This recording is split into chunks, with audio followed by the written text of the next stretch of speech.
Hello, everyone. I'm Leslie Cornwell, certified nurse midwife with Midwifery Business Consultation. My next guest is one of my favorite people on earth, Elizabeth Cermak. She is a life coach that I've had the honor. Oh my gosh, it's been 4 years, 5 years, somewhere around there, 4 or 5 years we've worked together. And I can't stress enough, having a life coach part of your team and your professional development is a game changer. So if Elizabeth, I put you on that pedestal and you can introduce yourself. Hi, Leslie. Thank you. You are amazing. So my name is Elizabeth Cermak, and I am a life coach. My business is called Your Highest Light. I started out as a therapist. Actually, I've been doing therapy for about almost 15 years now, and I started becoming. I opened up my own business to do life coaching about 4 years ago. Do you want me to tell you a little bit about the background, Leslie? I think it's interesting because it tells who you are and your philosophy. I think it helps. And that's kind of what drew me to you. Because when you're Mhm. looking for a life coach, somebody you're going to open up your heart and soul to, you want to know, are they someone you can relate to, you can understand, you can connect to? So that's what drew me to you for sure. Okay, yeah, and I agree. So when you're looking for a coach, finding somebody that you just feel that connection with, that's huge. And so when so this is kind of how I'll talk a little bit about how I got into doing coaching.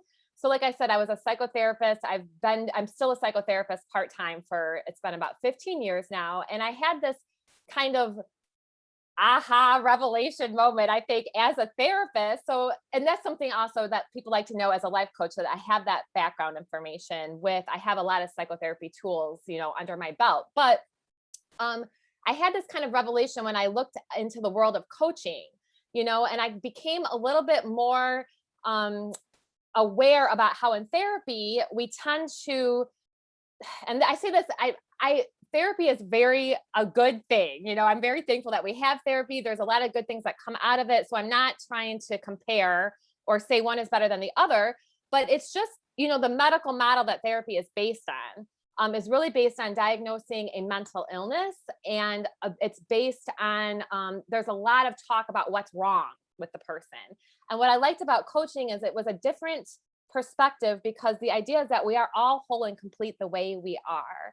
And there's no mental health, there's no diagnosis that's not based on the medical model. It's based on what can go right with human emotions. And like with the new world of positive psychology, it's based on what can go right with human emotions instead of so much focus on what can go wrong. I think we Well, need and I both. think we've talked about this a lot. Life coaches and midwives have very similar philosophies. We're trained in medical emergencies, but we could have been obstetricians, we could have been doctors, we could have went that direction. We embrace normal and empowerment and positivity and individuality. So yeah, so I think that's why like I was drawn to you in that similar philosophy. You knew there could be another way of doing it.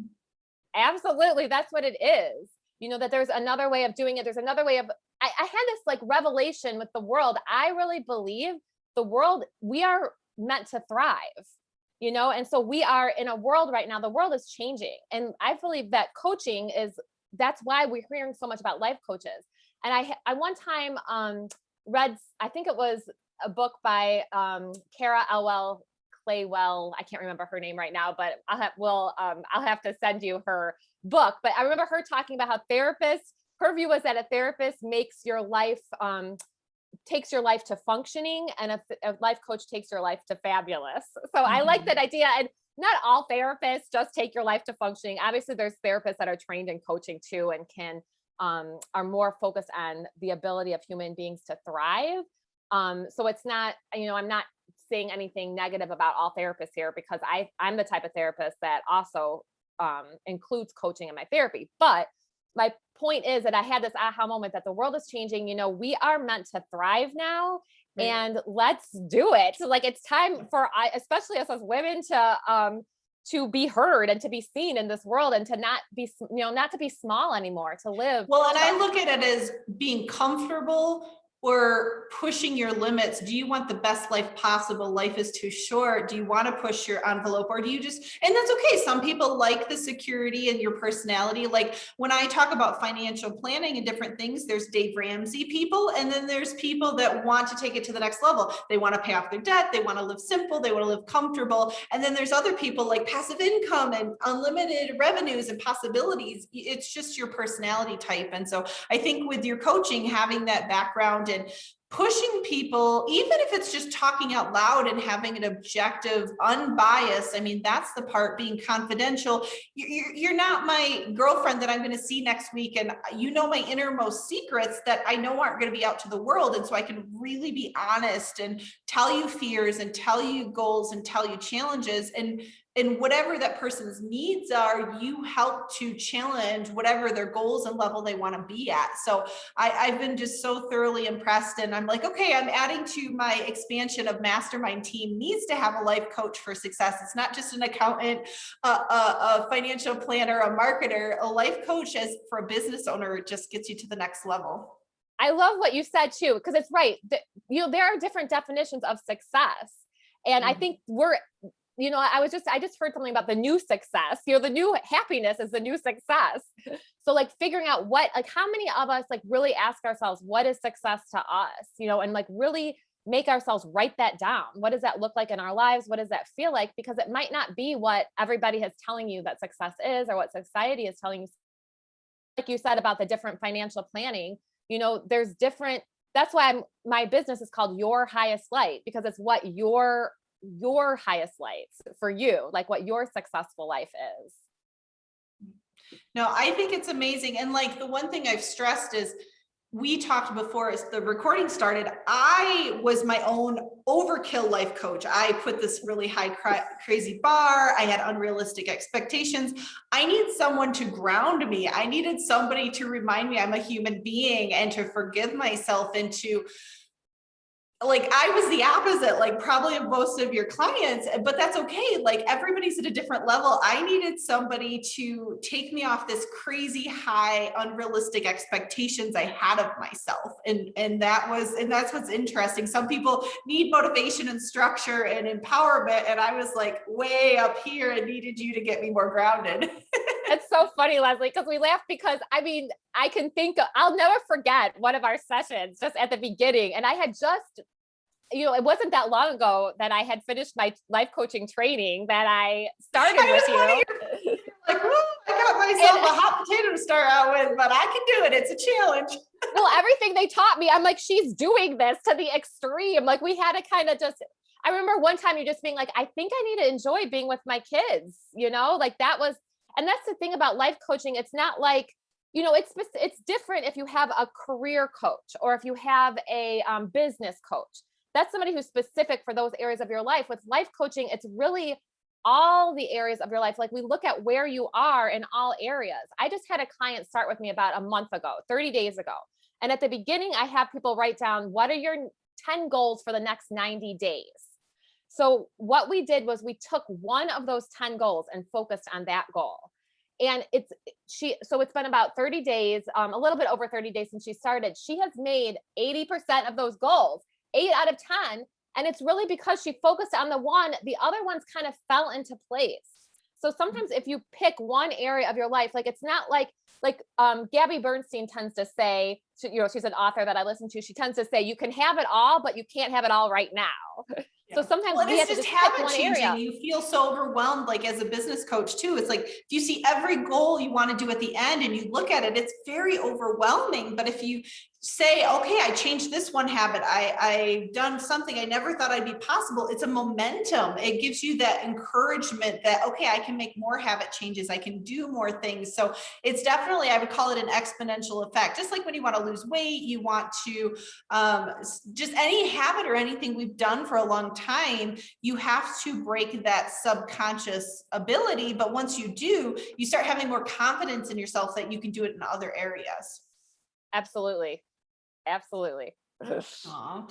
So with your coaching, Elizabeth, I know you've been doing this for 4.5 years now. Where do you see yourself? Like, I was blown away. You've got email campaigns, you're doing more interaction with your clients and potential clients. Like, how humbling it was to know this is so important to you with COVID and affordability, that you really have the heart for life coaching. Oh my gosh, Leslie. So I'm glad you mentioned that. Thank you. That's what one of the things I was going to say today, and I almost forgot that another reason why I got into life coaching is because I wanted to be available for people. I know this kind of sounds like just a cheesy thing but I really mean this, that I think we've thought that like the good life, there was a long time, I think, that we thought the good life was for celebrities. That's not for me. I'm not cut out for that. I'm not. And we thought of like having a life coach. It's so expensive. And, that's for people who are just at a different level. I want this to be available for people. I want people to have access to this. And so that's why during COVID, I lower, and there's so much talk about raising your prices. As a coach, you get really pressured to like raise your prices, know your worth, which I get that. That's important. We need to know our worth. I have paid a lot of money for my education, so there's a lot of, you have to charge enough. But for me, I just saw, especially during COVID, I wanted it to be available to more people. I want especially women, like we're talking about midwives. I want them to start those businesses, and if you're going to start a business, there's so much fear around that. Like, so to have somebody to hold you, what I do is I hold people to what their dreams are. I remind people of what their dreams are. When in a world where a lot of the people that you're around all day long, it's just natural that they hold you to who you have been in your past. There's nothing wrong with that. It doesn't mean you cut all these people out of your life.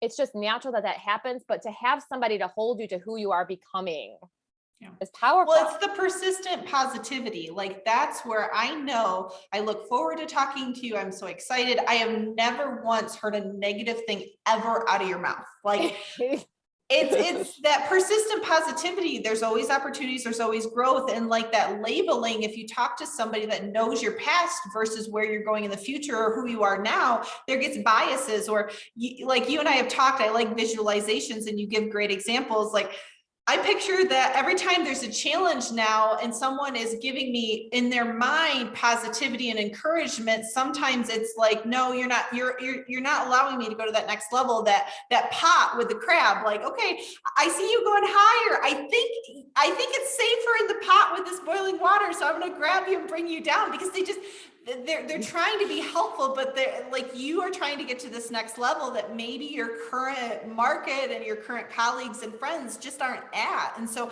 that's part of that development over the years, is you make new friends, you expand into new hobbies, you push yourself of who, like you and I talk all the time, like, we make decisions because we want to conform to society. And you've always reminded me, is this what you want, Leslie? Is this, when you see your life purpose and who you are, don't worry, that's just a little pebble you'll get through. We feel as women guilt, like we need to be this perfect wife, we need to be this perfect daughter, this perfect midwife. And sometimes you feel the guilt that you're not meeting that expectation. So yeah, you've done a great job. And I think any midwife or birth professional or business owner should have a life coach, just to help keep you grounded, to help keep you accountable, like in any part of your life, whatever you want to work on.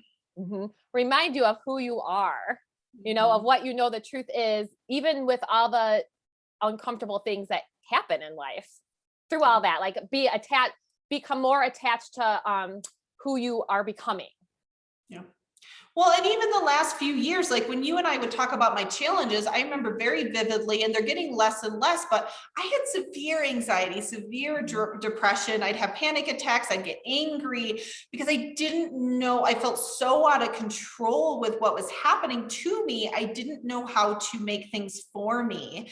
And so I remember very vividly when crap would happen and I would do trial and error, and I would feel so angry and frustrated with the world, that now challenges happen, probably still to the same level as before, if not higher, but I react to them so differently than I did a few years ago. And so it's having somebody to ground you and acknowledge, like, you do have choices, you do have control. I think of, you probably said it to me a dozen times, like, I feel like I don't have control. And then you remind me of the person in the Jewish concentration camp and their mind and like the basics. Like I tell that story over and over again to my clients where they're like, I don't have enough time, right? I feel so cornered. Like that's a powerful example. Like nobody can control your mind. Like if you feel like everybody is controlling your body and your time and your resources, like that's a very vivid reminder and keeping every person grounded. Awesome. I remember that, and so anybody watching this is a good homework assignment. Something that you could even start doing right now is journaling every day, every morning on what you can control, what is within your control, and what is not within your control today. And those things that, that are not within your control, you take your energy off of them and you put your energy on those things that are within your control. And sometimes just journaling, it sounds so obvious. It sounds so obvious, common sense, but we don't do this. So journaling about it in the morning, it gives you that intention to go into the day to focus on what you can control. Yeah. Well, and I think even like the gratitude journal, it's changing the wiring of your habits and your thought process. So for example, before you and I got on, we've been having issues with internet the last couple of days, and you and I have rescheduled a couple of times, and all of a sudden we start talking and 3 minutes into it, the internet goes out. Before I would have just been complaining and moaning and frustrated, and every time there's a challenge that happens or something that I'm like, crap, this is a learning opportunity, it's the basics. I instantly go to, what can I control right now? What can I control? Obviously, XYZ, this isn't going to be fun. I don't really want to do this. I don't want to like XYZ, what's happening. But if you can go back to the basics of like, okay, could I control that weird coincidence of this happening and this? No, I can't. So what can I control in this situation? And that it just helps going back to the basics, doesn't make things so complicated. Because as Elizabeth knows, for me, I like to overanalyze things and I like to overcomplicate things. So having her ground me with very simple mantras and very simple, I don't like to say rewiring, it's more of getting your mind to think positivity and opportunity. Like so many of the businesses or the, like you and I talked about, my fear used to hinder me from, I'm an introvert, which most people don't realize innately, but networking and relationships are very difficult for me. But you learn to train your mind, the value, the potential, the impact it has on having those things. So I think that's part of that conversation with the life coaches. Where do you want to be? What type of person do you want to be? What subconscious or conscious barriers are present to get you to there? Absolutely. And it is rewiring, honestly. I mean, like all the research on neuroplasticity right now, you can change your brain, and your brain goes to what's comfortable. So if you're comfortable with feeling anxious and worried all the time, it takes some rewiring to get your brain more comfortable with some more like steady inner peace, Mm-hmm. and if whatever you want to do in this world, I mean, if you are a midwife, you have a big job, that's a big job in this world. It's important. And so you need to have some sort of like inner something to go to within yourself in order to do this. Yeah, well, even just talking, there's a lot of burnout. It's a high pace. It's very stressful. And if you can't have a good, strong internal, like even for me, giving the simple mantra of self-care is self-aware, and putting sticky notes on the mirror and the refrigerator and saying things out loud and like getting that rewiring, because I used to feel so much guilt of, I need to take care of everybody but me. I need to be last. If I eat before my kids have eaten, or I try to make myself a healthy meal and like even just the little things of, I need to take more clients because I need to be a better midwife. Like you subconsciously think you're superwoman and that you can do anything, and it falls apart, it crumbles. And so it's that rewiring of the stronger self-care you are to yourself, the more you can help people, the more you can better your kids, you can better your partner, the better you can be a midwife. But it's a mind shift. It's getting past these internal, like we've got the angel and the devil on both sides of us all the time. Like, no, you can't really go exercise. You're just this way. Like these little things that happen all the time in our heads. And how do we make the one that we want to be stronger and more boisterous and overcome the other side of us? Yes, give more attention to what you are becoming and give less attention to what's falling away. And those voices, right? Which one do you want to pay attention to? I've got a lot of voices, Elizabeth. It's fun. It's amazing. Yeah. So it's amazing too, the things we tell ourselves sometimes, like some of the things you just mentioned, it's like, we don't realize some of the horrible things we say to ourselves. Like, we wouldn't talk to our best friend that way. So it's just like, it's becoming aware of that, having the awareness, like, what is my internal dialogue? Yeah. Becoming more aware of that, and then learning to choose it. Like, you can choose it. That's pretty cool. Well, there's another great life coach that serves midwives and nurse practitioners, Ann Conkley, and she does such a great job on LinkedIn. Like, she named her internal advocate Betty, and she was telling Squashing Betty, and like, whatever you have to do to make this mental game, like, there is no glass ceiling, anything is possible. We're not going to say you're going to do it tomorrow. It's about evolving and progressing and becoming. I mean, the last 3-4 years, what progress. I joked with Elizabeth. I said, until you retire, I am a lifelong client, because I see the power of having someone concrete pushing you, objective, unbiased, as far as getting you to that ultimate potential.